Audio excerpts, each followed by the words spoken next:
13 Days of Halloween Penance, Season 4 of the award-winning horror fiction podcast presented in immersive 3D audio. If I am under arrest, you have to tell me what I'm charged with. Starring Natalie Morales of Parks and Recreation and Dead to Me. Please, there's been some kind of mistake. I'm not supposed to be here. How do you know? I'm innocent. Are any of us truly innocent? Premiering October 19th, ending Halloween. Listen to 13 Days of Halloween on the iHeartRadio app, Apple Podcasts, or wherever you get your podcasts. 911, what's your emergency? He shot her! It's a nightmare we could never have imagined. And a killer who is still on the loose. In the 1980s, we're in high school losing friends, teachers, and community members. We weren't safe anywhere. Would we be next? It was getting harder and harder to live in Mount Pine. Listen to The Murder Years on the iHeartRadio app, Apple Podcasts, or wherever you get your podcasts. There's a place beyond this place. For some, it's a bridge between the living and the dead. Yet for others, it's something else entirely. Welcome to Hip Hop Horror Stories. I'm your host, Belly. And each week, we're going to take you to the limits of your imagination as we explore the reality of paranormal experiences. This is Belly. Listen to Hip Hop Horror Stories on the iHeartRadio app, Apple Podcasts, or wherever you get your podcasts. This is Sex, Lies, and Spray Tans with me, Cheryl Burke, an iHeartRadio podcast. Hey guys, welcome to Sex, Lies, and Spray Tans. I am so happy to be welcoming another fellow pro dancer that a lot of you had requested to have me interview on the podcast today. This is a person I respect immensely and whose career started at such a young age because dance was a huge part of her life and her family's life. You know her also from So You Think You Can Dance, and she was actually the first dancer from that show that was cast and joined the cast of Dancing with the Stars all the way back in season 7 and danced with Lance Bass, who was her very first celebrity partner. She is not one to shy away from speaking her mind and for standing up for herself. We haven't seen or talked to each other, you guys, in at least over a decade, so this catch up has been a long time coming. Please welcome my friend, Lacy Schwimmer. Hi, Lacy! Girlfriend! When was the last time we talked? Actually, I mean, it sucks we're not in person, but we're via. I mean, last time we saw each other, face to face ish, was over a decade ago, right? Before laptops came out. No, that can't be. Yes, that can't be right. It totally is. Are you sure? Yes, I stalked you for the past 48 hours. I think I know more about you than you know about yourself. I am very shocked. That's sad. That's way too long. I mean, look, we've texted random things. Text. Yes, but we do. but we haven't had a sit down interview. Right. Never. But No. or a sit down conversation. It's been so long, Lacy. It literally has. I was a child when I met you. And I was even just going back in time even further pre-Dancing with the Stars when I first met you. I don't even think you know this story. I don't think I've ever shared this story with you.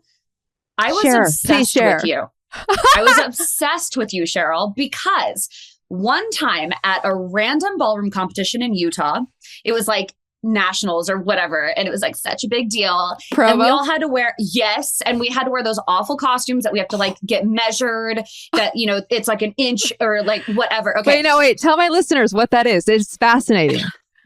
Okay, so there are ballroom competitions all over the world, right? And generally, at a certain age, you can wear whatever the heck your heart desires. At whatever age.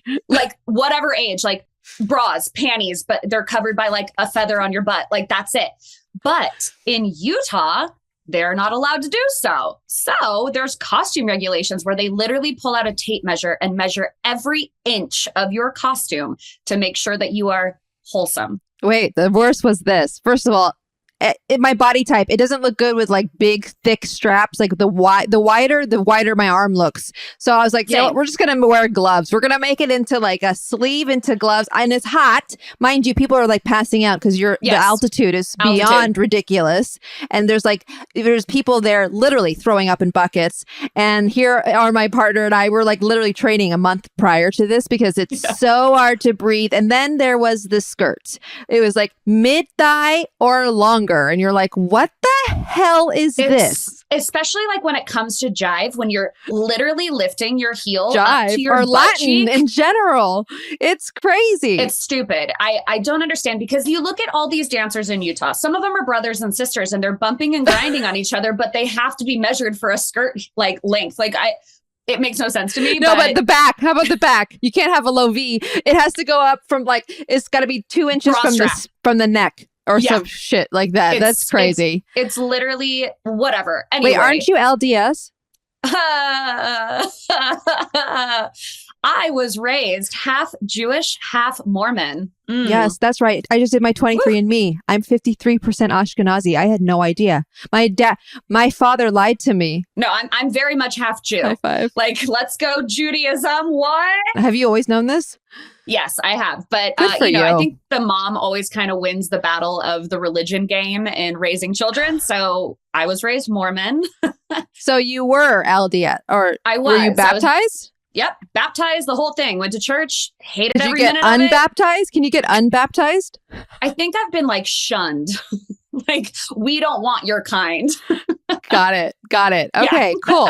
Well, this is a great starter to like all the questions. I literally have 30 pages of questions for you. So I hope you got a while. But wait, let me tell you tell me. I became obsessed with you. It was because of Utah. I remember you walking out of the locker room, because it's like a gymnasium or whatever. And I remember you walking out, and it was as if like smoke was in the air. You were walking in slow motion, but you had this makeup on that I swear looked fake. Like, you did not look real. You looked AI before AI was a thing. And I think, was it Vesa, who was your partner? Vesa Hietala. Oh my God. So I've posted about this to all the listeners, but like, actually, this guy is so multi-talented. He now like makes costumes in England for millions of dollars. But this guy did airbrush makeup back in the 90s, and it was insanity. That day, the next day that I left that competition, after looking at your face, my mom begged to have a picture with you and me. I can't find the photo. I already checked. But we took it because we loved your makeup so much. And you were so nice to me, and you humored us. And I went the next day and I signed up for makeup lessons, and I started training in makeup. 10 years past that. And now I'm on TV with you, like literally fangirl moment. I never let you know that because I was like, so cool. But like literally you jump started my creativity and like beauty and fashion and all of that from that one day. Like, actually. You know what? I just got chills. And you know what, Lacey? I love you. That is why did you tell me? Because you didn't want my ego to prop my head to get bigger than it is, baby. Oh, no. It was you were already good, girl. You knew everyone liked you already. No, well, lots changed. A lot has changed since then. Same. But you do an amazing job on your makeup, I must say. So you know what? I credit myself. Good job, Cheryl. Yes, you should. P.S. These earbuds are not the jam, but I'm doing it for you. Okay, good. And you're doing it for you. You want to sound great. Is that all your hair? Sure. Mine's not. I'm just going to say it. I am basically still have that like buzz cut underneath here. Oh yeah, no, honey, this is my real hair. Let's talk about this. Yeah, I know. Oof. I mean, what's real? What's fake anymore? Lustrous. You look gorgeous. Thanks, girlfriend. Okay, so let's just get started. This was, right. You guys, you're like witnessing it firsthand. We haven't talked in a while. It's been a while. This is a reunion. It is. It's a reunion time. Okay, first of all, we're changing the vibe here. Bringing it to first, my condolences to you and your family and your dad's passing. I'm so sorry. Thank you. You know, I can relate a little bit. I'm not saying it's the same story, obviously, but like my father passed away. I was close to him, but he obviously lived in Thailand at the time. How are you feeling? You know, I mean, I think I'm feeling what I'm supposed to be feeling. Everyone that I've talked to who has lost a parent or someone significantly close to them, they all just kind of say the same thing. There's no right or wrong way to feel. You just have to like go with it. Yeah. you know? Yeah. And it was a shock. I mean, he was very sick. You know, he was a Vietnam vet. So he had Agent Orange. And I don't know if anybody knows anything about that, but it just attacks you from every avenue of the body. And he was suffering from that for about 10 years. So my brother and I, Benji, who you know very well, we decided to get him care and like 24/7 nursing and all this stuff. And he actually just went into the hospital randomly one day because he was like, I just don't feel good. So they went in, everything was fine. Everything's normal for him. And my brother had texted him a video of my mom and him dancing, Benji and my mom dancing at a dance event. Mm-hmm. And they did like this little dedication to him, and everybody in the room stood up and was cheering. And then they danced. And so my brother sent that entire video to him, and it was playing when the nurses came in. What? When he had passed away. So yes, that was a I detail. just got chills again. Yeah. So at least he passed in a way of just seeing something beautiful and celebratory and something that mattered to him. Like, cause my dad's life was dance. That's it. He's trained. He was everybody. a legend. He was literally a legend. Like Donnie Burns. I don't know if my listeners would understand who this person is, but he was like God in this industry. And he was like 20,000 time world champion.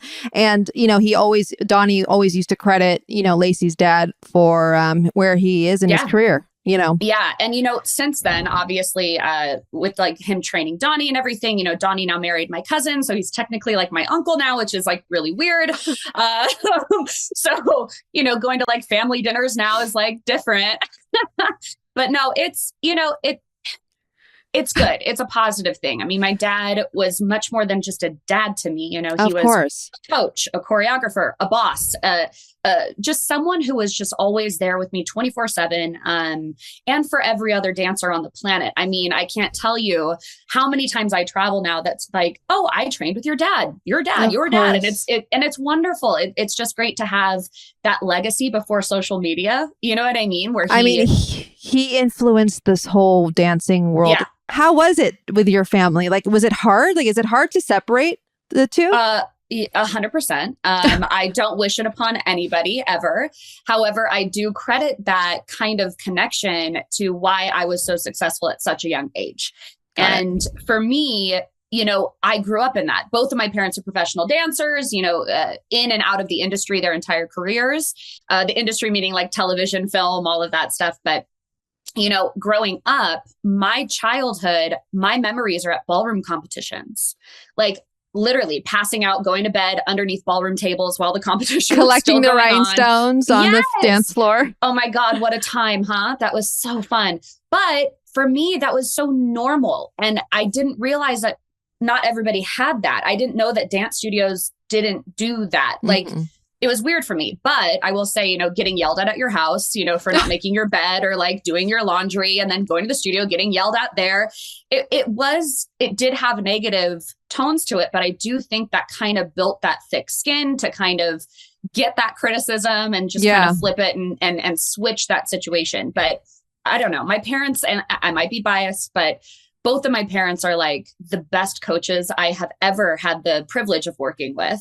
And I use a lot of their techniques in training. And I did that a lot on Dancing with the Stars too. Like, I always got, I think like the specialty cases, like, the ones that they're just like, we don't know how this one's gonna go, so give it to Lacey. I mean, we'll get there later in this interview, but you've had a couple for sure.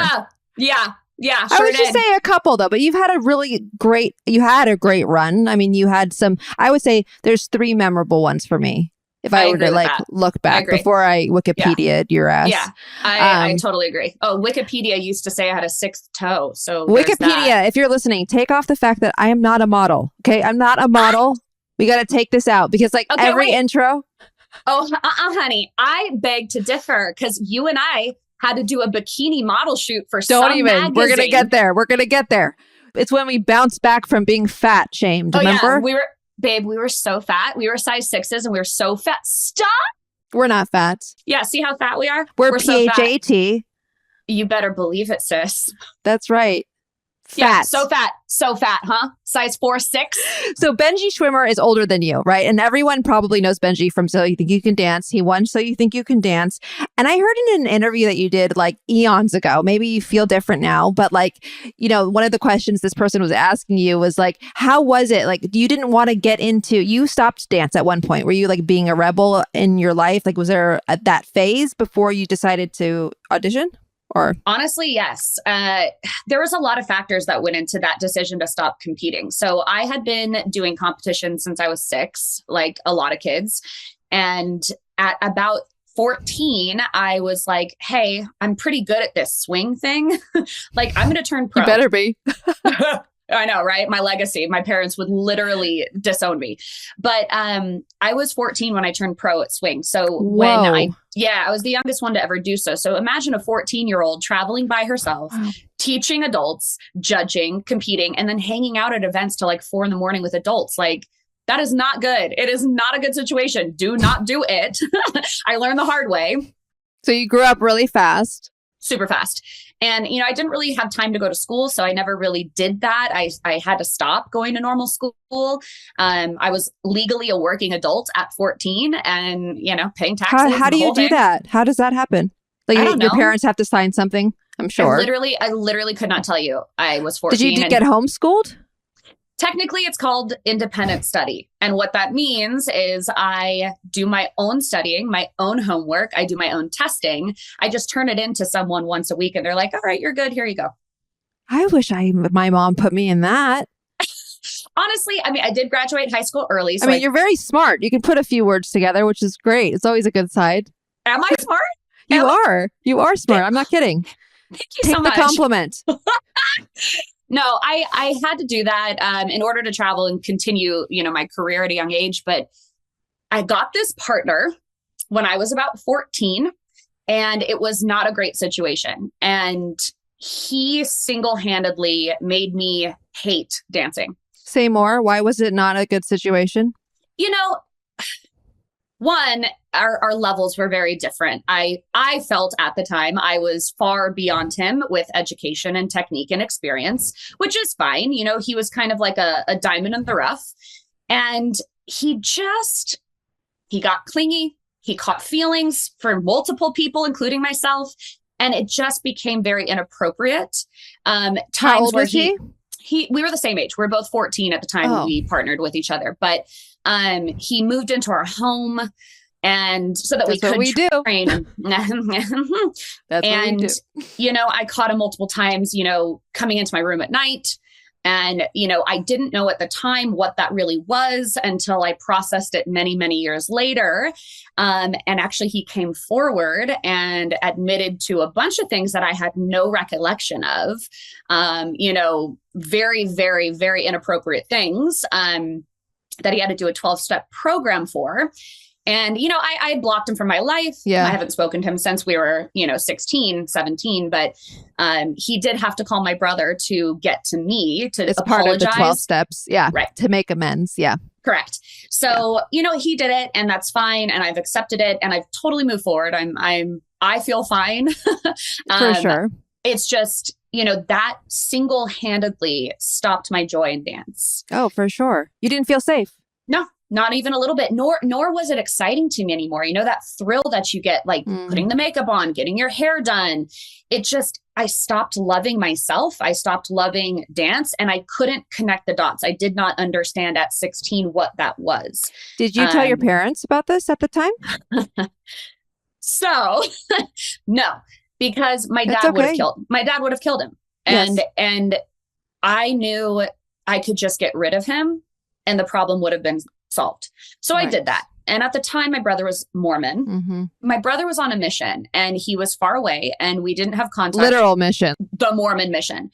My brother couldn't have done anything, so I didn't want to stress him out either. So I didn't tell my brother about any of this until he got home a while after that.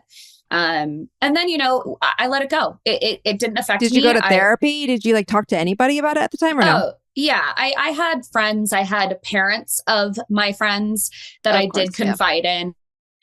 In fact, one of them I moved into when I was 16. I moved into their house at 16. My parents were getting a divorce. So I was like, I don't want to be with either of them. Don't want to deal with that. I get it. So I moved in with a friend's family and just kind of got my life together. But that's when I stopped dancing. I signed up for beauty school. Thanks, After Cheryl Burke. You've met me, obviously. You stunning piece of work. And then I got the notice that my brother had been cast on So You Think You Can Dance. And when I saw him go on that stage for the first time, I had never seen dancing in that aspect before, where dancers were the focus. We were not just backdrops anymore. We weren't just little props on a stage to build energy and make an artist look better than they are. We were stars. We were the artist. And I remember just watching how everyone was cheering for him, didn't know him, but like loved him. And I'm like, I want this. This is like, what a positive experience. Little did I know how chaotic it would be. However, he brought me back into this dance life of just enjoying dance again and being creative and being able to showcase my entire training that I've had my whole life in a really, really cool way. So yeah, he actually inspired me to start dancing again just from being on that show. How was your audition process and all of that? Oh my gosh. Okay. So, I mean, even before So You Think You Can Dance, the judges would then go over to my dad and be like, she has to pick a lane. Pick a lane. She can't do it all.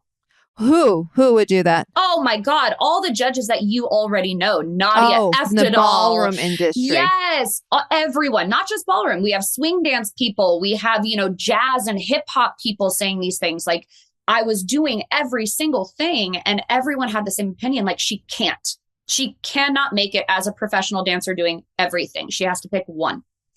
So of course my dad, he was just like, no, she's going to do it and watch her do this. So when I did So You Think You Can Dance and I went into the audition, they had asked me not to audition. What do you mean? This is a true story. So my brother had won. Heidi, my cousin, do you know Heidi? Of course I do. Yes. Okay. We used to compete against each other a lot. Yes. Okay. So Heidi and Benji had done the show and they both made the final four, and my brother won it. And I remember going to the wrap party with my brother and he introduced me to Nigel and all of the producers at that time.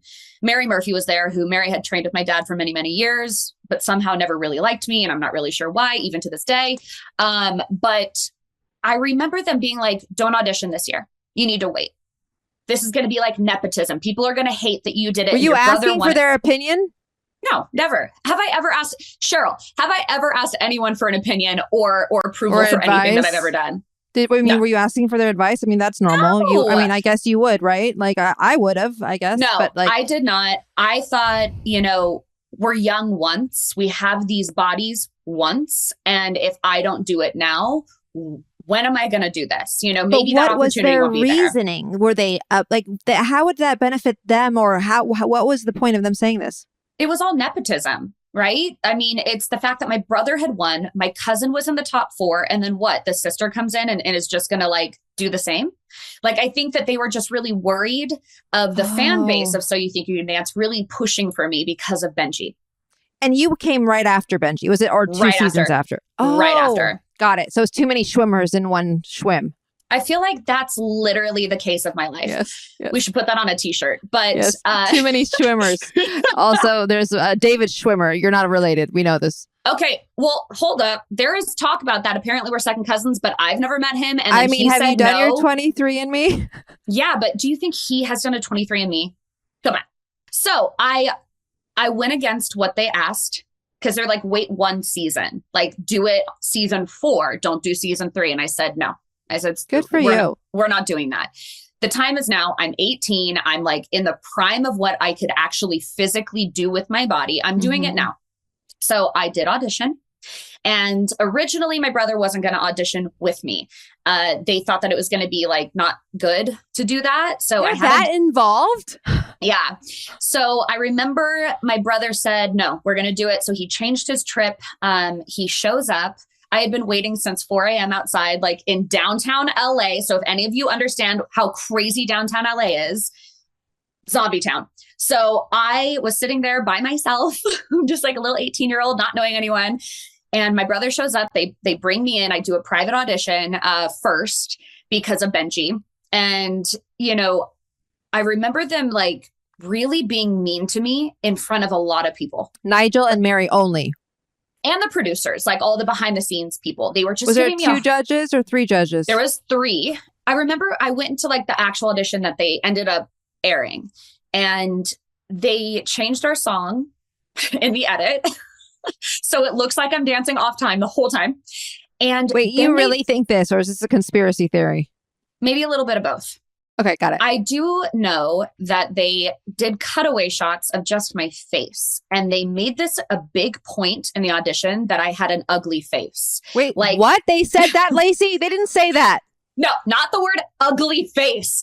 They said you pull your face, like you're pulling your face in different directions. And then Nigel made like this weird face. I don't know. I'm all Botoxed. I can't really move it. But literally pulling your face? Like weird faces. And then they went into slow motion and they zoomed on my face. So anyway, I had to deal with that. And then they gave me a hard time. They didn't put me straight through. I had to go do like these other auditions. I was there till like 4 a.m. that night, dancing with random strangers, learning choreography. They're like, we just don't know if you're ready. And they played the whole psychology game on me and I knew what they were doing. Benji prepped me for that. Anyway, long story short, I made it through.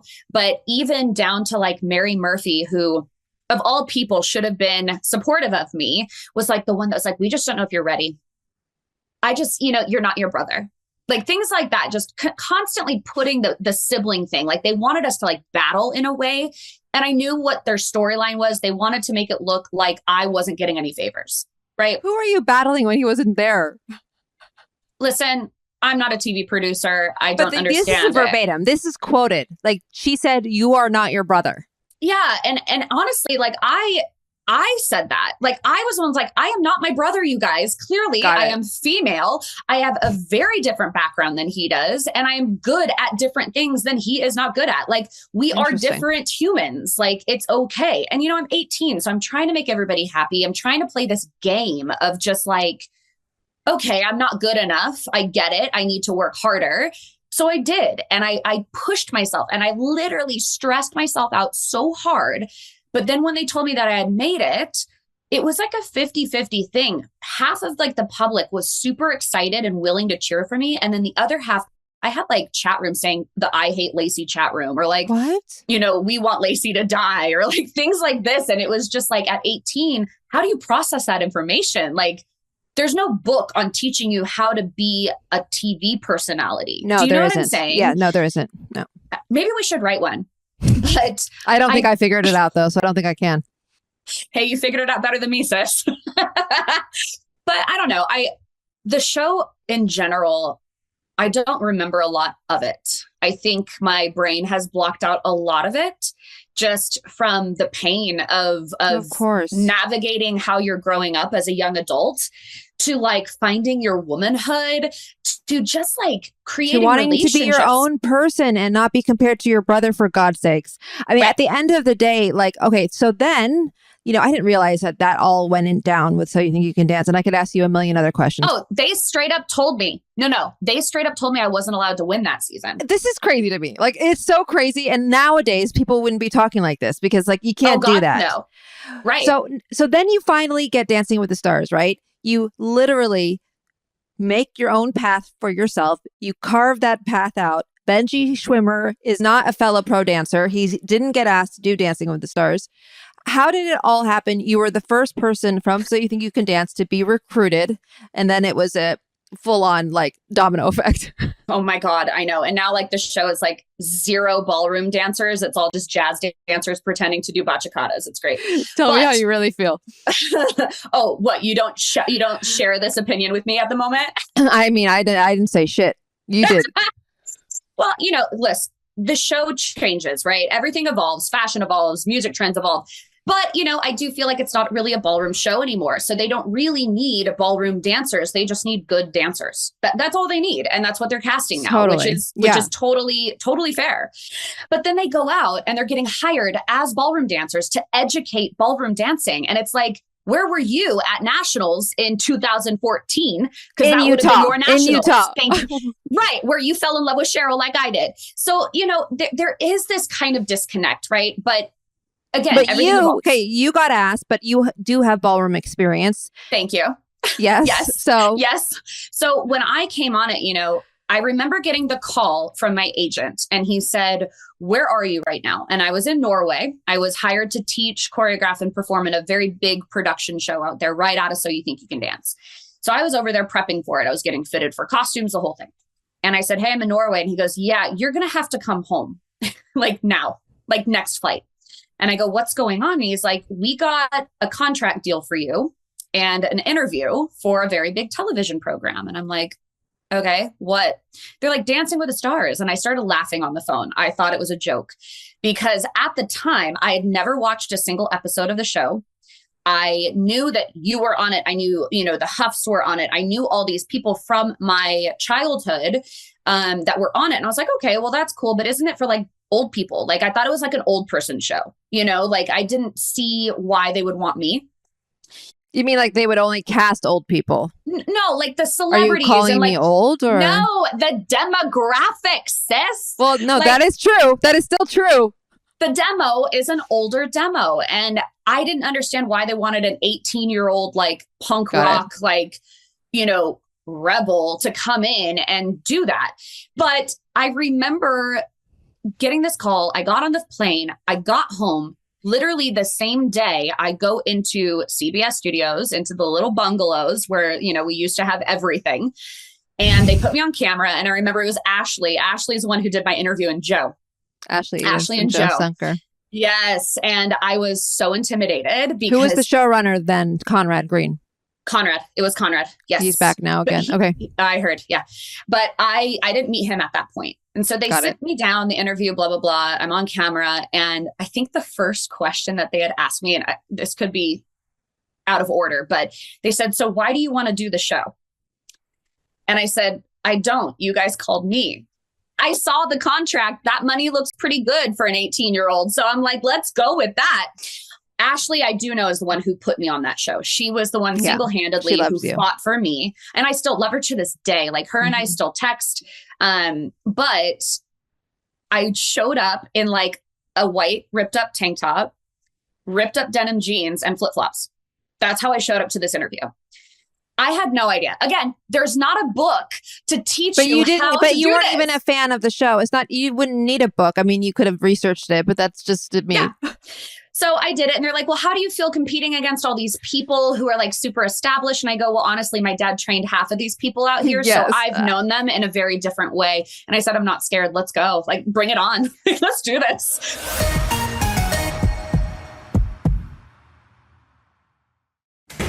What is this place? Wait, why am I handcuffed? What am I doing here?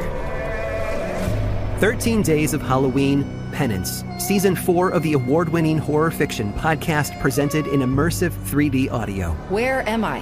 Why, this is the Pendleton. All residents, please return to your habitations. Lights up! On your feet! You're new here, so I'll say it once.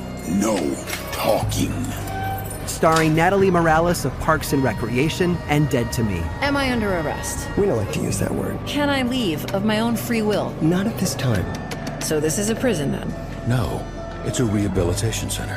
Premiering October 19th, ending Halloween. I'm gonna get out. And how, may I ask, are you going to do that? Escape. Listen to 13 Days of Halloween on the iHeartRadio app, Apple Podcasts, or wherever you get your podcasts. Join former 90210 star Brian Austin Green, along with Dancing with the Stars fan favorite Sharna Burgess and Hollywood heir-turned-life coach Randy Spelling as they navigate life, love, and the quest for happiness in the new podcast, Oldish. Have I finally found the secret to happiness and the key to a successful relationship? Let's hope so, because most of that is with me. Ryan, a father of 5 who's endured a public divorce and a string of unhealthy relationships, and Sharna, a self-proclaimed serial monogamist, have been in a whirlwind romance since meeting in 2020. Now they'll tackle the challenges of blended family life while dealing with relentless paparazzi. With the help of their friend Randy, they share their life lessons, pondering the meaning of it all in the world of the Oldish. And even though this Hollywood couple finally found each other, they don't have all the answers. Hold on a second. Well, that's where I come in. I'm prepared to guide you, our listeners, through some of life's funniest, awkward, or difficult moments. Listen to Oldish on the iHeartRadio app, Apple Podcasts, or wherever you get your podcasts. I'm Penelope Spheris. I'm a film director. I want to tell you a story about a friend of mine. Back in the 70s, Peter Ivers moved to LA to start his music career. He scored Ron Howard's directorial debut. I didn't know one thing about Peter Ivers. I just said, okay, let's meet him. And even hosted a late-night cable TV show. It showcased LA punk bands in all their glory. The crowd started getting bigger and bigger, and then there was Beverly D'Angelo. There was John Belushi. But then it all went to hell. Peter was murdered. Peter Ivers was murdered on March 3rd, 1983, and it raised a question that 40 years later, we still don't know the answer to. Who killed Peter Ivers? Listen to Peter and the Acid King on the iHeartRadio app, Apple Podcasts, or wherever you get your podcasts.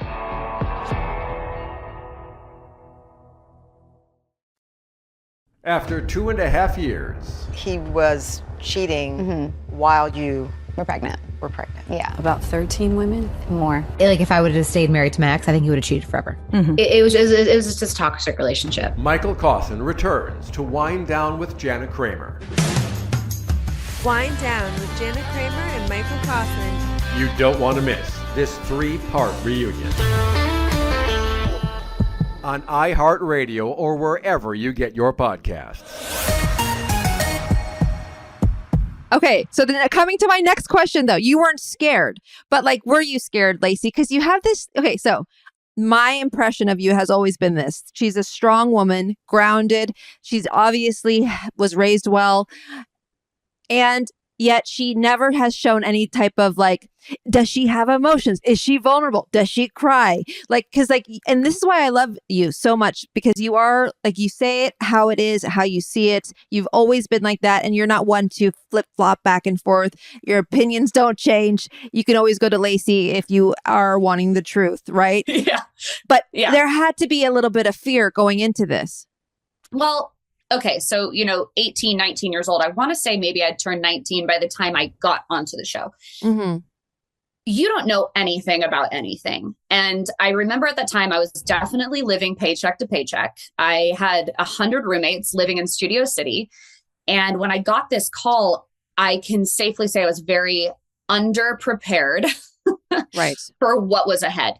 And so the shock factor, like just the culture shock of this new world, because you guys had already been doing this for seasons at this time. And I do feel like the OG cast, before I came in through the doors, you guys were such a tight-knit little group. Well, we were very ballroom, right? Like this is all we trained. We didn't do hip hop, clearly. We didn't do any other styles. This was it. This was a ballroom dance show. Yes. And I knew going in that I would be looked at as less than. And I definitely had that in the back of my brain. And I knew that people would challenge me. And I knew that people, like I would have to earn people's trust and respect. And I knew that. But in a way, I also just didn't care. I don't care what people think about me half the time. And I say half the time because I am female and I do feel like it's just in my DNA TV, to care. And you do care, like in general, of course. But you know what? I'm going to be very, very, very honest here. The first day that I showed up and I had my parking space with my name and I was like, oh my God, I made it. I show up and the two people who I was a little intimidated to but work with was you. Why? Well, you're like the OG. You're like the. But we had a connection in Provo. Yeah, but you don't remember it. I don't. That's fine. I don't. I'm fine. So sorry. But I'm very flattered. I am seriously flattered. No, I am, stunning. Lacey. But I credit Vessa. I think because of what I saw in like the weekly magazines and like the interviews, like E! Network and this, you and Max and Karina were the people that were plastered everywhere. Like it was you three. And you three were the ones that I felt like I had to live up to. If that makes sense. I felt like you guys kind of paved the way for dancers to be celebrities. And I think like seeing that from an outsider's perspective, like, and actually knowing you guys from just competition, I was a little nervous because I had never really, I had a little bit of that celebrity-ism with of course, so you think you can dance. But Dancing with the Stars is a very different monster. Yeah. And I think that was intimidating. But I will say the three people who welcomed me with open arms the very first day. I was going to ask you that. Like, was it very mean to you? No, it was you, Max, and Karina. You three were the ones who were just so excited. They were like, "What?" You guys were like, "Welcome to the show!" Like, "Oh no, you're gonna outdance us!" Like, all of you were like, it was awesome what you guys did. Now, of course, there were some that were not so welcoming. However, I will say, down the road, those people flipped their opinion of me, I think, and realized that I could hang. Like I could do it. Yes. You know, it's so interesting because back in the day, we had this camaraderie, and this is what I appreciate now after, doing 26 seasons of the show. I've realized that the pro dancers, we had this honest camaraderie, and for me, that's what's been missing on the show. And I agree. At the end of the day, what we did back then, though it hurt and stung, we just straight up said, no, you're not choreographing. Yeah. No, you can't choreograph. And no, you're not dancing with this person. And this is what we think. Here's the thing. I took cues from you a lot. And I looked up to you from the second that I started that show. And you were like that voice of reason. And in a way, I felt like you were like the mom. Anyway, so I just remember the first rehearsal we had, Wendy was our choreographer. Johnson? God damn it. I love her. Yep. Love the woman. And she was literally still kicking. Okay, you guys, Wendy Johnson was my old dance coach from years ago. And Len Goodman and Wendy Johnson, rest in peace, they were both they competed against each other. And she helped me a lot through this process. She was the first choreographer that I had worked with that actually supported me. Because even on So You Think You Can Dance, I always felt like I just was never fully accepted. I was never fully liked. Maybe that was a ploy from the producer's standpoint to kind of not have the favoritism thing out there, which could work. But going into So You Think, I knew I wasn't going to win. They told me I wasn't going to win. They did? Lacey? Yeah. Who told you that? Oh, the show. And, they had told my brother that as well. They're like, she can't win. It's just not going to be fair. So we'll let her go as far as she goes. But at the end of the day, we cannot let her win. And I got down to the top final 4. And of course, they don't announce what placement you get at that particular season. I think they do now. But I did not win. Obviously, I knew I wouldn't win. So it didn't affect me. Of course it did. It must have affected you, knowing that you were working your ass off and then knowing you're not going to get the result you deserve. You know what I wanted? I always stand by the thing of I would rather get second place and have people say you should have won than get first place and have people say you didn't deserve it. That's awesome. You're right. I firmly stood by that. And it was never about winning for me. It was never about the money for me. It was about the experience and the exposure and just being a part of dance in a different way that I had never experienced prior to that. And when I did Dancing with the Stars, it was a similar idea, except that first contract, when you're 18 and you see that number on the contract, you're like, yeah, sign me up. I'll stay as long as I can. Let's go. So it was money motivated for me with Dancing with the Stars at first. But then I realized really quickly that I actually liked the people that I was working with and like you and just the friendships. And like what you said, we used to go out all the time. We would go to clubs and openings of events. And we had just such a great time together. And I feel like we were grateful, I think, for that experience in real time. 100%. And it's something that I even look back to on this day of just we had so much fun, as a group. The pro dancers, we really were friends. And we would get into fights with each other. Yeah. Right. Yeah. We would tell each other how it is. I think I told Karina one time I would hurt her. And I told Alec Mazzo that I was going to stab him in the back. Oh my God. I remember I was on the tour bus. Stab him on the back. He was being rude about something. I couldn't tell you. And since then, obviously, Alec and I are great. But anyway. So, okay, how was it walking into the rehearsal room and seeing, did you know who Lance Bass was? Yes, I'm an NSYNC fan. Well, I knew nobody, so I don't know. Literally, I had their posters on my wall. Amazing. I was NSYNC fan. Now, of course, I thought I was going to marry Justin Timberlake, and that just didn't happen for me. So my second choice was going to be Lance Bass. Well, there you go. But apparently he doesn't like my kind. No. So it was just not in the cards. It was not in the cards for me. So wait, did they tell you who your partner was just in case? Did they brief you, or did you know? Were you dying when you walked through the door? Dead. Oh dead. My God. Deceased. And I have watched that package back, and we had to do it a few different times, the intro, because I think the first take, I literally peed myself. The 10-year-old girl in me, I think, lost everything and was just like, oh my gosh, I'm looking at my idol. Like, you know, like I would literally like fantasize and like cut out their photos and like, I was the fangirl. I was that You slept weird on his person. face like I did with Luke Perry in 90210. Rest in peace. Works, sis. Yes, Good seriously. for you. Wait, so He did it for you, huh? Yes, he did. Most of the 90210 cast did. Cool. But so wait, how was that experience then? Was it like, okay, did you get over the whole fame part of it, and did he meet and exceed your expectations or no? I thought he would be a more natural dancer from the get-go than actually was.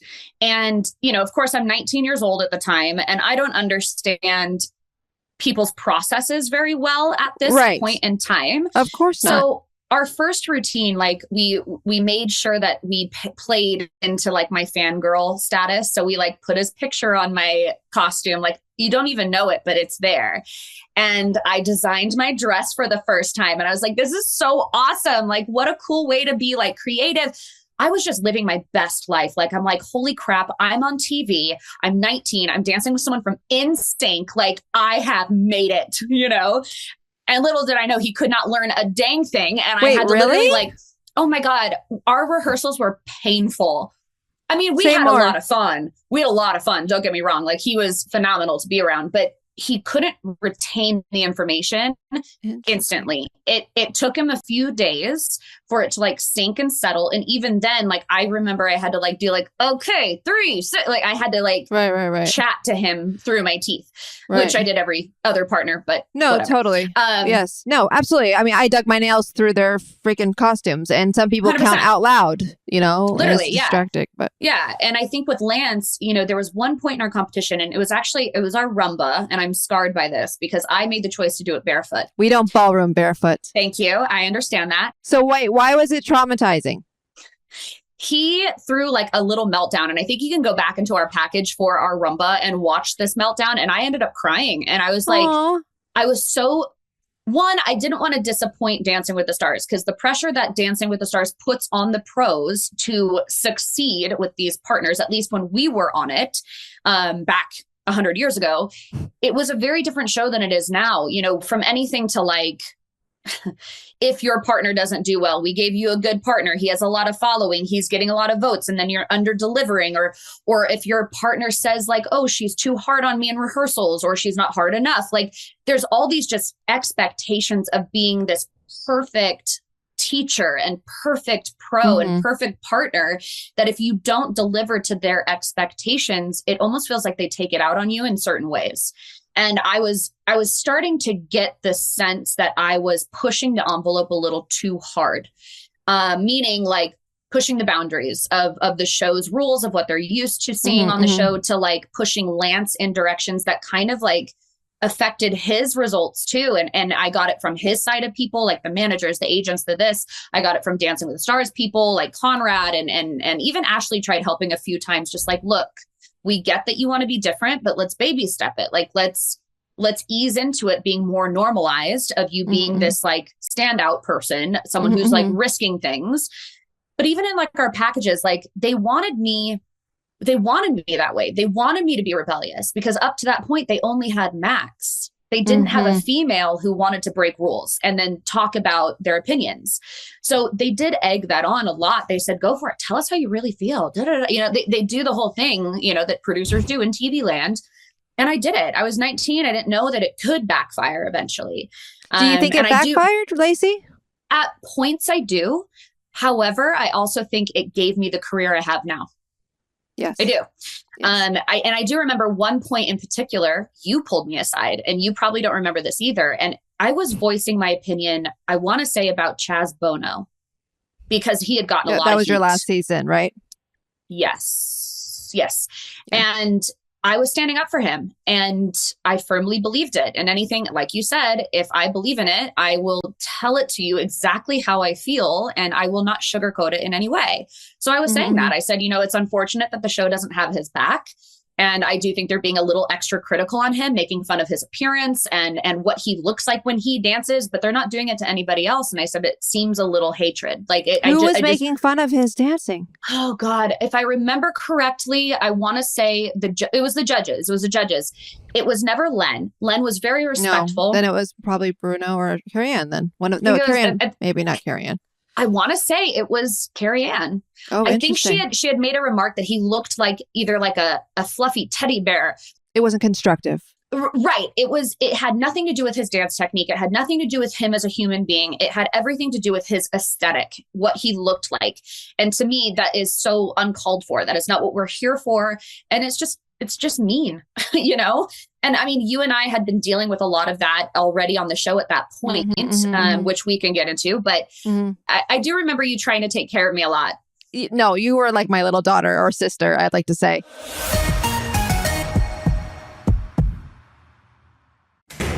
What is this place? Wait, why am I handcuffed? What am I doing here? 13 Days of Halloween Penance, Season 4 of the award-winning horror fiction podcast presented in immersive 3D audio. Where am I? Why, this is the Pendleton. All residents, please return to your habitations. Lights up! On your feet! You're new here, so I'll say it once. No talking.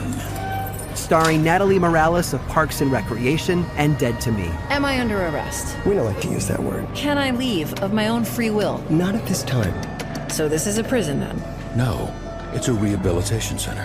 Premiering October 19th, ending Halloween. I'm gonna get out. And how, may I ask, are you going to do that? Escape. Listen to 13 Days of Halloween on the iHeartRadio app, Apple Podcasts, or wherever you get your podcasts. Join former 90210 star Brian Austin Green, along with Dancing with the Stars fan favorite Sharna Burgess and Hollywood heir-turned-life coach Randy Spelling as they navigate life, love, and the quest for happiness in the new podcast, Oldish. Have I finally found the secret to happiness and the key to a successful relationship? Let's hope so, because most of that is with me. Ryan, a father of 5 who's endured a public divorce and a string of unhealthy relationships, and Sharna, a self-proclaimed serial monogamist, have been in a whirlwind romance since meeting in 2020. Now they'll tackle the challenges of blended family life while dealing with relentless paparazzi. With the help of their friend Randy, they share their life lessons, pondering the meaning of it all in the world of the Oldish. And even though this Hollywood couple finally found each other, they don't have all the answers. Hold on a second. Well, that's where I come in. I'm prepared to guide you, our listeners, through some of life's funniest, awkward, or difficult moments. Listen to Oldish on the iHeartRadio app, Apple Podcasts, or wherever you get your podcasts. I'm Penelope Spheris. I'm a film director. I want to tell you a story about a friend of mine. Back in the 70s, Peter Ivers moved to LA to start his music career. He scored Ron Howard's directorial debut. I didn't know one thing about Peter Ivers. I just said, okay, let's meet him. And even hosted a late-night cable TV show. It showcased LA punk bands in all their glory. The crowd started getting bigger and bigger, and then there was Beverly D'Angelo. There was John Belushi. But then it all went to hell. Peter was murdered. Peter Ivers was murdered on March 3rd, 1983. And it raised a question that 40 years later, we still don't know the answer to. Who killed Peter Ivers? Listen to Peter and the Acid King on the iHeartRadio app, Apple Podcasts, or wherever you get your podcasts.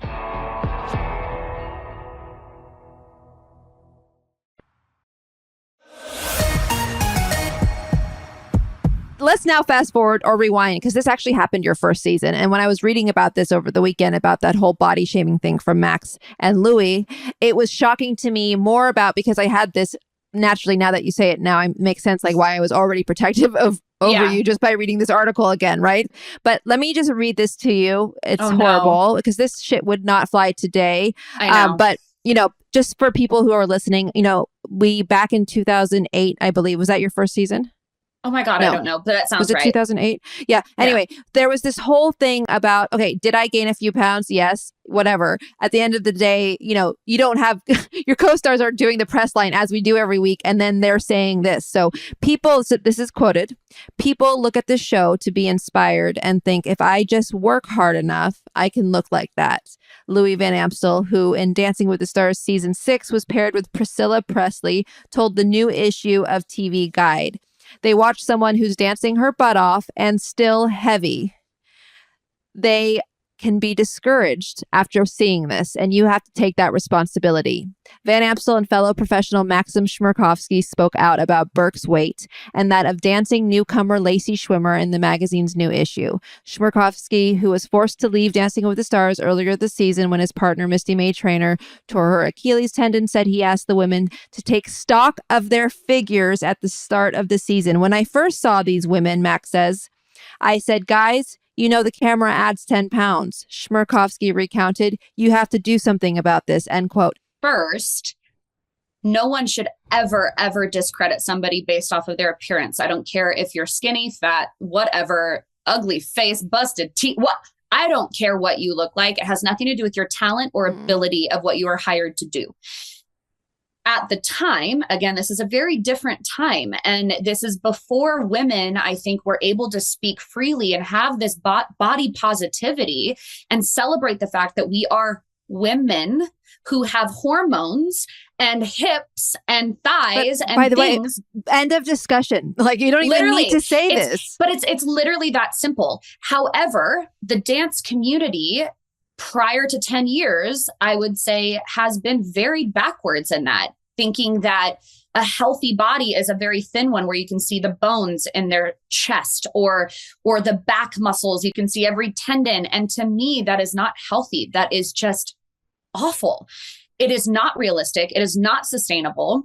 And when I'm 19 years old and I'm excited to do this brand new venture and be celebrated for something that I've worked my whole life doing, to hear people that I've looked up to, I used to train with Louis, by the way. My dad used to trade him lessons for me, by the way. It literally broke my spirit. And I didn't want people to know that because, again, like you said, I carry myself. I don't let people in too easily. But it did hurt. Oh my God, it ruined me. I remember crying and crying and crying.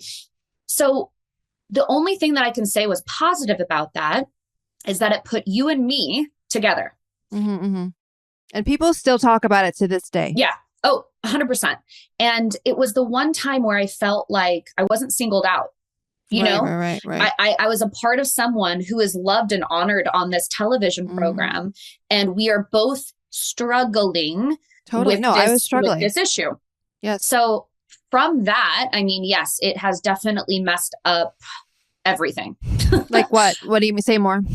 And it's not Max or Louis' fault. No. I'll never. But like, do that especially when you say that Max was welcoming you, just mind you, like weeks prior to this quote, right? If you were to rewind, and then all of a sudden, this got thrown into your face. And yes, like you said, like, look, we're not alone because we had each other, but we also, I was too scared. I didn't know what vulnerability was. All I did was just drink myself and my sorrows to death. And it was like, as funny as it is now, it wasn't funny. No, it's not funny. How did you handle it all? Honestly, I went to my family. My family were the people that pulled me right out of that. And, but I will say they didn't pull me out of it. They just reiterated. Yeah, they just reiterated their support and love for me. And what is so crazy, and even past the Max comment and Louis comment, there was many things after that both you and I shared with the body shaming. It wasn't just from people on the show. It was from editors of magazines making fun of us for wearing certain outfits in public, or, catching us. Blowing us up, literally. Like, you would use whatever it was back then to make us look fatter than we were. Yes. Or we were never fat, by the way. We were never fat. Literally, at my biggest in Dancing with the Stars history, at my biggest weight, I was 138. Thank you. And I was a size 6. Oh my God. People would love to have your body. Women would love to have your body. There was this picture, I can't remember what magazine did it. It was like Us or something. But they would put like a person's like full body shot from a red carpet, and they would give their stats of their measurements. Do you remember this era? No. Yeah. Yeah. There was like a magazine. I can't remember which one. It was a weekly. And I'm standing in like black skinny jeans and like a little blazer. And I had like my side bang. You did it. You did this. No, this was not voluntary. This is what they just decided to run. It's horrible. Yes. So they said she's a size 6, and they made it sound like a 6 was just plus size. Like, I am fat. So of course, ever since that first quote from Max and Louis, that let everybody else be able to have an opinion of what I looked like. Now, just like you, I mean, we have shared a lot of same experiences here, and there's some, again, that we are not proud of. I'm willing to talk about some personal ones that I made, but just like I think any female being pressured for their weight, in our contract, it also states that we have to uphold a certain image, and we have to like be a certain size. And, you know, like even to the point of where you go into your fittings and they're like, you need to wear fishnets. Or they'll take the measurement. They're like, oh, you're a 40-inch this now. Or like, do you know what I'm saying? No, I don't. That has never been said to me. Girl, do you know how many times? But don't worry, because my fittings are me being so mean to myself. They don't have to say shit. That's why, probably. True. Well, that's true. I mean, there was a lot of self-hatred going on behind all of that as well. But for sure. I remember producers coming in to some of my fittings, because this is when the dancers still had a say in what they wore. You know, now it's really rare if your opinion is even heard. You don't get to pick what songs you do. You don't get to pick what you wear. You don't get to pick your creative anymore. However, when I was on it, I was in full control. It's different now that Conrad's back. But yes, I hope slowly, so. Yes. Yeah. But, you know, for me, I built everything from scratch, you know, for that partner, for that week. Designing, sketching with the talented department at Dancing with the Stars. And I just remember one time I walked in, I did my fitting, and a producer showed up, and I thought that was really weird. And they're like, we need to put fishnets on you. And I go, okay, for what? Like, why? I don't need them. And they're like, you know, on camera, we just need to see a smoother look. So I'm like, wait, what? Okay. Oh my God, Lacey. Yeah. How did that make you feel? Honestly, I didn't know, because I thought maybe everyone was going through this. I thought that this was just what the show did. You know, I knew that there was pressure about my body. I knew that like was this after this whole thing happened? Yes. Or before? Okay. Yes, after. And honestly, for multiple seasons after. Of course. After my first one. But of course, you know, looking back, that body that I had was phenomenal.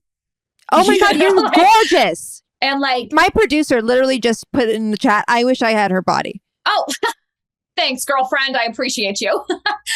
But, you know, being 19 years old, like, what do you say? You don't know what's right or wrong to say. You don't know what power you have. You don't know what is too much, you know? And I was learning as I went. Now, as the years went on and as the seasons went on, I realized what silhouettes looked best on me. I knew you figure all that out as you go along. What would you say to women who are going through this today? Personally, I don't need any closure, because I find closure in myself, right? Your self-opinion, I think, is far more valuable than any man's opinion of what you look like.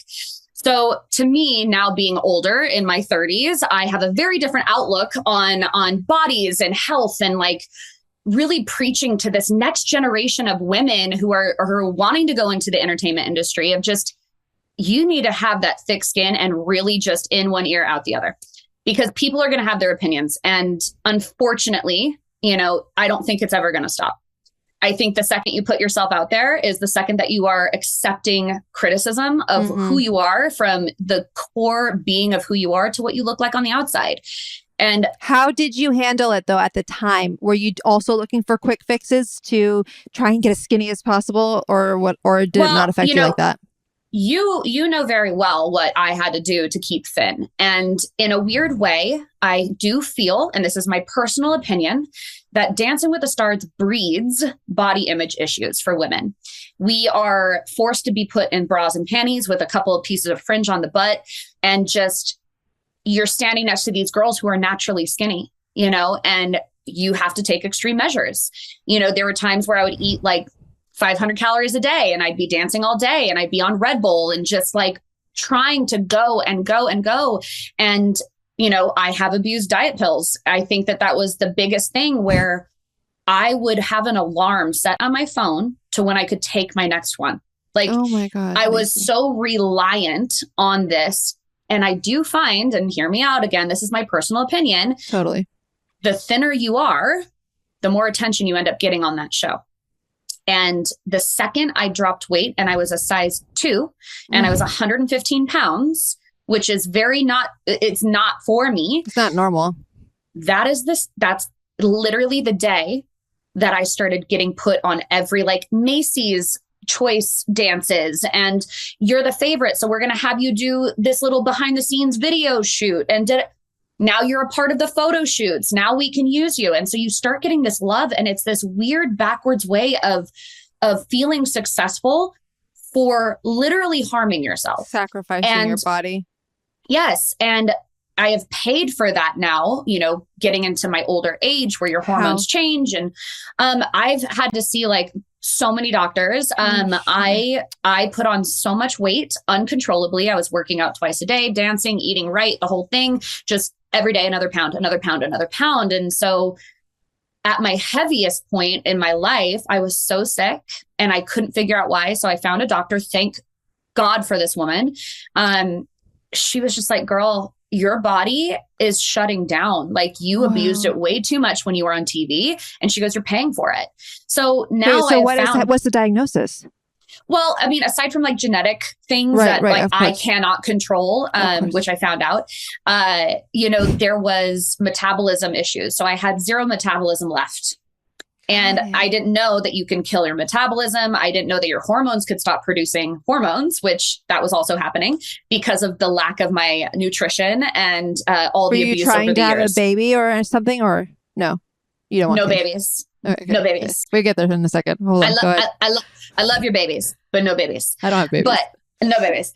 No, it was, I will honestly say the show definitely made me think less of myself. Oh, baby. And no, it's no, very true. I'm here. I listen, I have compassion and I understand because I understand. I think too, when I came back, for Chaz's season, I had you had taken some time off? No, you didn't take time off. I think you went straight. No, you didn't. I had like 1 or 2 seasons where I took a little break and they put me more on the creative side of like. Was that your choice? No. Interesting. Wait, really? Mm-mm. I don't remember this. What was the break? When was the break between Mike and Chaz? Mike Catherwood? I have no idea, to be completely honest. Okay. Wait, that's insanity. So they had made you part of the production team? Basically, I would come in and do all the group choreography for every result show, all the openings. Like, that's why I was doing your guys' choreography. Remember when I would come in and be like, Cheryl, you're going to be in the front of this formation. And you're like, why are you putting me in the front? Like, because I was in charge and I wanted to celebrate the people that I truly believed in and create these dances that like was like real, great organic dancing. And that was one of those seasons.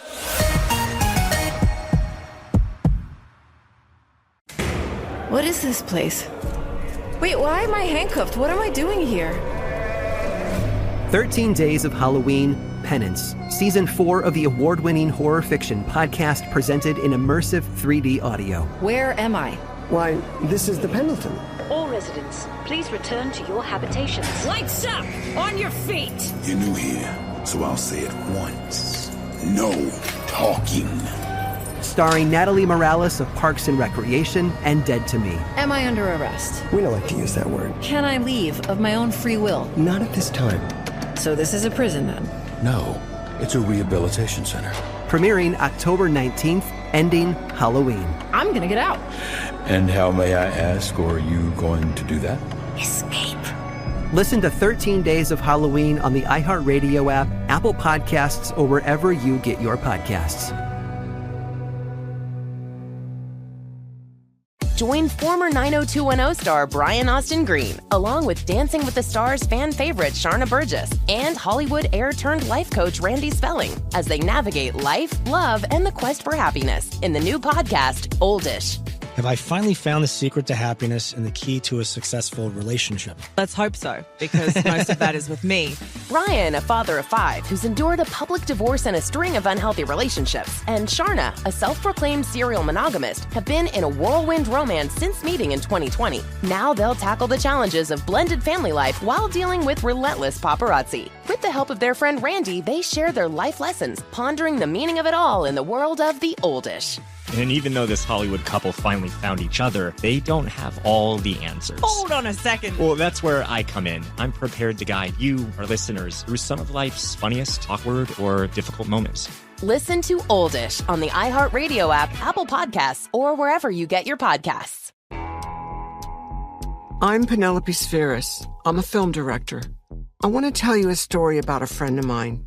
Back in the 70s, Peter Ivers moved to LA to start his music career.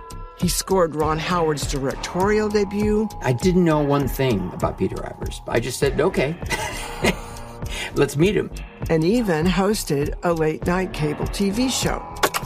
It showcased LA punk bands in all their glory. The crowd started getting bigger and bigger, and then there was Beverly D'Angelo. There was John Belushi. But then it all went to hell. Peter was murdered.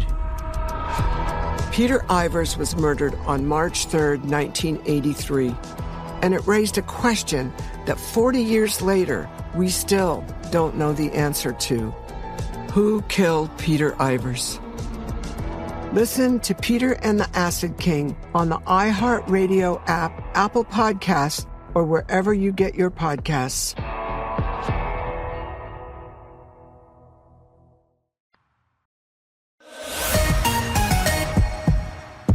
So many fans have had questions for you because I always do this like rapid fire round. But there's also another game that, you know, me and the producers, or I would say not me, the producer came up with that was really good. So I just, it's just so much happening. I mean, put my 30 pages of notes away. Hold on. Okay. Literally, thank you for opening up. It makes me still feel like I'm not alone. But one more thing before we close on this, because I need to have you say what advice you would give to, because you were continuing on with that, but like, what is the clear advice you would give to, let's say, girls or adults, right, that want to dance, but just feel like they don't look good enough? What can they do other than avoid, I guess, listening or caring? Because like, I do care about what people think. I'm working on it, but it's not a process that happens overnight. So what can people do when they're dealing at the moment? Honestly, I don't have good words for anyone because I do feel like it is a very personal journey that people have to go through to be in love with themselves. And I don't find that to be a bad thing. I think being in love with yourself is being proud of who you are and the choices you're making. And we all make mistakes and we all grow and we all develop. But my biggest fear is, especially for this next generation of dancers coming into television, you know, especially like little Riley Arnold, for example, like she started out as one of my assistants on my convention that I own, turned into a teacher, which I'm so excited for her, but she is so young. And I looked at her when she told me she got it. I said, congratulations, of course, all the things. But I also kind of sat her down and gave her like a come to Jesus moment of like, this is what you need to expect. Like, expect people to hate on you, expect relationship rumors, expect all of this stuff, because that's what this show does. It is not just about the dance. And I will say that going into non-television work too. You see these dancers coming up, and I have an assistant, and literally yesterday I was with her and she's on this crazy diet and I'm looking at her, she's 14 years old. And I'm like, you're beautiful. Like, what are you doing? Why are you doing all this? She's like, oh, my coaches are telling me to do it. My biggest piece of advice, if you're happy and you're secure with yourself and you love who you are, everybody else's opinion completely does not matter. And if anybody tells you to change who you are, shame on them. Get them out of your life immediately. It is not worth it. It is not worth it whatsoever. And just from what you and I have had to deal with the body shaming on television, I never wish that upon anybody ever. By the way, still is a problem. Like, honestly, it's like, it still is. It really we is just a problem. don't talk about it. Well, I do. I I'm very vocal about it. But like at the end of the day, I mean, I have straight up said body dysmorphia has actually taken over my life. And still to this day, what I see in the mirror isn't necessarily what people see at all. Yeah. Actually, it's quite a different picture. I think also going to what you're saying, adding on to that, My identity was defined by if I had won a mirror ball last season or not, or like what place I got from place 1 to getting eliminated first. And I think if I were to even dig a little bit deeper, obviously what you said, yes, absolutely, self-love and having some sort of compassion and empathy towards yourself would help. But I think in order to get that, you cannot define yourself by your status, whatever that is, like whatever, or by the friends you have, or by what relationship you're in, or by like what place you got on a show or in a competition. It literally goes into like your identity is not your career. It's not any of it. It's about who you see in the mirror. And that's how you start to, I believe, after decades of therapy, finally understanding, and I'm only hitting a little bit of it because I'm not there yet, but trying to redefine my own identity, because that was my identity. I don't think it's just you. I think that show, it's not. It breeds that, because in a way, I think they think they're pushing us to but it was even better before the show. It was literally the dance world in general. It's just the dance world. It truly is. And I do sympathize with that. But also, I do think that with my parents, they kind of established like, don't give a shit what people say. It doesn't matter at the end of the day. And it doesn't. It truly does not matter. No. But I will say, I felt like when the show decided not to bring me back, and everyone's like, why haven't you come back? It's not my choice. Was that your decision? It wasn't your choice. No, it's never been my decision. Even when I had my 7-season contract and they didn't use me, 1 season they didn't use me, and they weren't going to use me a 2nd season. And if you know in that contract, if they don't use you 2 seasons in a row, your contract is void. So I was freaking out. Well, at least mine said that. But I was freaking out that I wasn't going to get asked. And they said, sorry, we're not going to use you. And I went into this full depression, full panic, like I wasn't going to be anything. After like I'd Chaz. never amount. Before Chaz. In fact, it was my season with Kyle Massey. What? After your season? The season. I was not supposed to be his partner. Wait, what? Lacey? Nope. In fact, I do believe he was supposed to go to Chelsea Hightower. If I'm not mistaken, if I remember correctly, it was another younger dancer. Something happened and either someone dropped out or whatever, and they shifted people around last second. And then I got a call and they said, hey, just kidding, you're on. Yeah. So, and that happened to be one of my best seasons. We knew it was your best season. We knew we wouldn't win. How do you know you wouldn't win? He's Disney. He was all the things. He was all the things, but we also were up against Jennifer Grey and her backstory. But you know, when I ended the show, when the show ended for me, let me put it that way. I did go into a depression, and I don't know if you've experienced it yet or not. Well, I'm grieving. I mean, it was my decision, but regardless, it doesn't matter. It's worse than my divorce. Yeah, and you know, I went through this phase of not knowing what I wanted to do with my life because I couldn't dance anymore because I had stopped all those connections, you know, from teaching and all that stuff. Right. So I went into like this broke, depressed, dark life. And I ended up getting a call saying they wanted me to go to Vegas to open up the Vegas show for Dancing with the Stars. Yes. And I said yes, because I needed the money. And I did the show. Guy Phillips called you? I want to say actually Dina Katz called me. Okay. Yeah, she was the one who I think set it up for me. But then, you know, Guy was there. And of course, he was great to work with at that time. And, you know, all my friends were on it that weren't on the season that year. So I'm like, okay, this is going to be fun, you know? And it did. It turned out to be a really great thing. I met the love of my life doing this show, who's a headliner in Vegas. Shout out to Frankie Marino. Wait, are you dating him? Yeah, we've been dating for like 11 years. What? Are you guys getting married? I mean, what's marriage these days? Yeah, exactly. Talk to me about it. Why don't you? It's all the same. Like, who cares? Good we have everything, you know? Oh, I love that. Yeah, but it did turn out to be a good thing. It's just... So that got you out of this like dark hole is what you're saying? Yes. Okay. It did take me about 3-4 years to re-find my path. Yes. And I think that's also why I kind of dropped off the face of the earth is I didn't know where I fit in. I didn't know where I was accepted because I didn't feel accepted from the show. Because your identity was defined by the show. Thank you. And what's really interesting is I have created another path for myself, one that didn't exist, but I made it exist. And you know, I own my own dance convention now, which is really great. I'm a part of a full-time dance convention as well. I tour all year long. Awesome.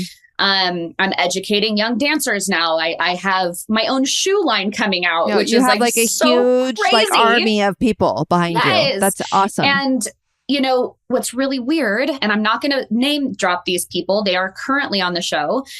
They're all feeling the heat of like the time is coming that they're going to be done. You know, when you just get that sense, like, I'm not going to get called back this season. So what am I going to do with my life? How am I going to pay my bills? And they have all direct messaged me, texted me, emailed me, asking to join my dance convention because they don't know what to do after the show is over. Wow. And I think that's awesome. And of course, I've said yes to every single one of them. Luckily, they're all on the show this season. But when that time comes, it's like no one tells you what happens after TV.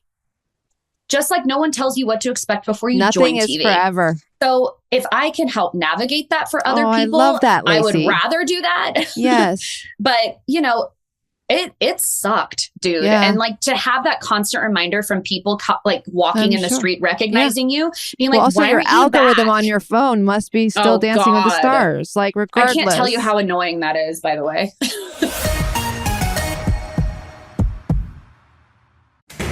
What is this place?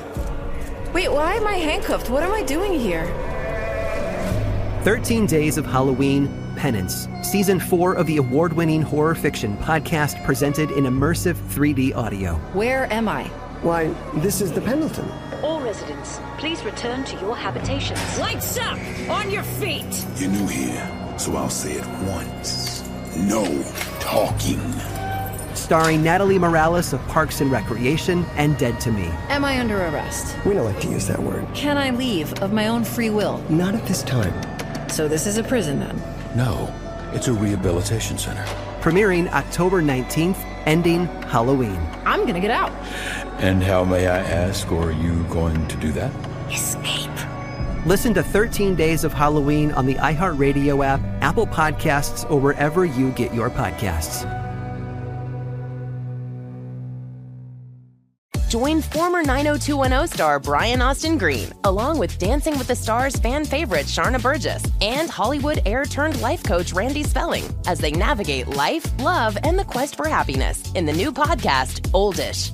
Have I finally found the secret to happiness and the key to a successful relationship? Let's hope so, because most of that is with me. Ryan, a father of 5 who's endured a public divorce and a string of unhealthy relationships, and Sharna, a self-proclaimed serial monogamist, have been in a whirlwind romance since meeting in 2020. Now they'll tackle the challenges of blended family life while dealing with relentless paparazzi. With the help of their friend Randy, they share their life lessons, pondering the meaning of it all in the world of the Oldish. And even though this Hollywood couple finally found each other, they don't have all the answers. Hold on a second. Well, that's where I come in. I'm prepared to guide you, our listeners, through some of life's funniest, awkward, or difficult moments. Listen to Oldish on the iHeartRadio app, Apple Podcasts, or wherever you get your podcasts. I'm Penelope Spheris. I'm a film director. I want to tell you a story about a friend of mine. Back in the 70s, Peter Ivers moved to LA to start his music career. He scored Ron Howard's directorial debut. I didn't know one thing about Peter Ivers. I just said, okay, let's meet him. And even hosted a late-night cable TV show. It showcased LA punk bands in all their glory. The crowd started getting bigger and bigger, and then there was Beverly D'Angelo. There was John Belushi. But then it all went to hell. Peter was murdered.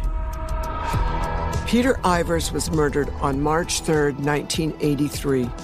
And it raised a question that 40 years later, we still don't know the answer to. Who killed Peter Ivers? Listen to Peter and the Acid King on the iHeartRadio app, Apple Podcasts, or wherever you get your podcasts.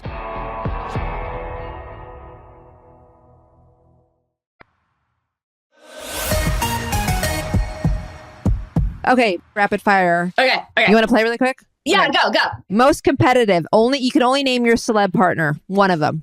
Oh, God. Mark Dacascos, the karate guy. Oh, really? Interesting. Yeah. Who do you speak to the most? Do you need me to remind you of who your partners are?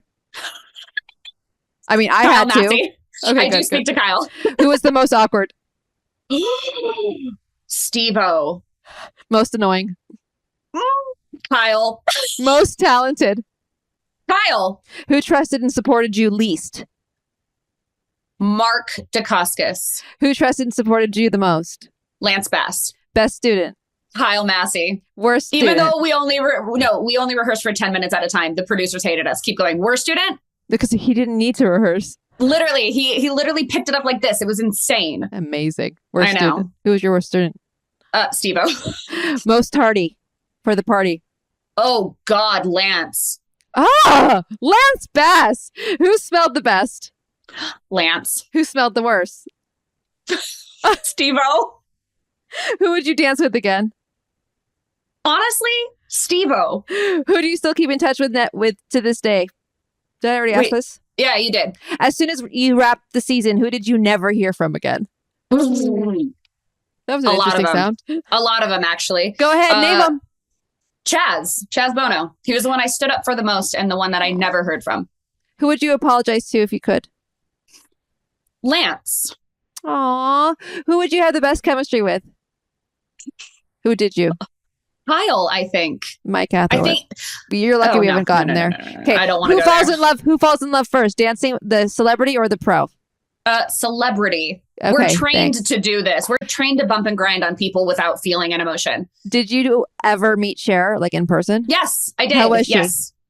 Honestly, I was petrified. So I don't really remember the day very much. Was she but nice? I know to me she was. She was very complimentary, and she said thank you for being so kind to Chaz and all that stuff. But I mean, I was shaking. My armpits were sweating. You are such a fangirl. I am a fangirl of you now. I love you. Thank you, Lacey.